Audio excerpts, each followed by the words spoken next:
ஒரு சிறிய கிராமம். அங்கே ஒரு பெரிய வீடு.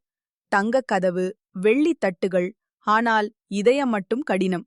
அந்த வீட்டின் எஜமானி கங்கா. அவளுக்கு ஒரு தங்கை இருந்தாள், ராதா. அவள் வறுமையில் வாழ்ந்தாள். ஆனால் காட் மீது அவளுக்கு இருந்த நம்பிக்கை அளவற்றது. செல்வம் அதிகரித்ததுடன் கங்காவின் இதயத்தில் அதந்தையும் அதிகரித்தது. உன் இந்த வறுமையான வாழ்க்கை எனக்கு அவமானமாக இருக்கிறது ராதா. என் வீட்டுக்கு வராதே. அக்கா, எனக்கு எதுவும் வேண்டாம். ஒரு முறை அன்புடன் பேசினால் போதும். ராதா கிராமத்தின் கடைசி வீட்டில் சிறிய வேலை செய்து வறுமைக்கிடையிலும் வாழ்க்கையை நடத்தினாள்.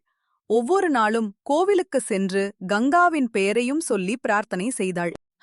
கடவுள் அக்காவுக்கு செல்வம் கொடுத்திருக்கிறாய் அல்லவா, அவளுக்கு அமைதியும் கொடு. ஒரு இரவு கங்காவின் வீட்டில் தீ விபத்து ஏற்பட்டது. தங்கம், செல்வம் எல்லாம் எரிந்து போனது. எல்லாம் போய்விட்டது. என் அகந்தையே என்னை இந்த நிலைக்கு கொண்டு வந்தது. யாரும் முன்வரவில்லை.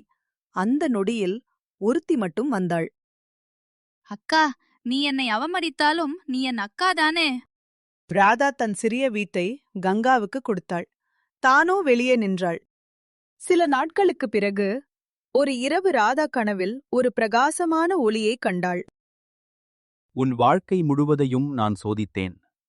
வறுமையிலும் நீ அகந்தை காட்டவில்லை. துக்கத்திலும் கருணையை விடவில்லை. என் பழைய கோவிலின் பாதையின் கீழே தங்கக் களஞ்சியம் இருக்கிறது. நம்பிக்கையுடன் அங்கே செல். அடுத்த நாள் காலை ராதா கோவிலின் பழைய பாதைக்கு சென்றாள். சிறிது மண்ணை அகற்றினாள். அங்கே தங்க நாணயங்கள் மண்ணுக்குள் இருந்து ஒளிர்ந்தன. ராதா செல்வ வளமானாள். கங்கா வாழ்க்கையின் அர்த்தத்தை தாமதமாக உணர்ந்தாள். ராதா, அதந்தையே என்னை வெறுமையாக்கியது. அக்கா, செல்வம் மாறலாம், ஆனால் உறவுகள் மாறக்கூடாது.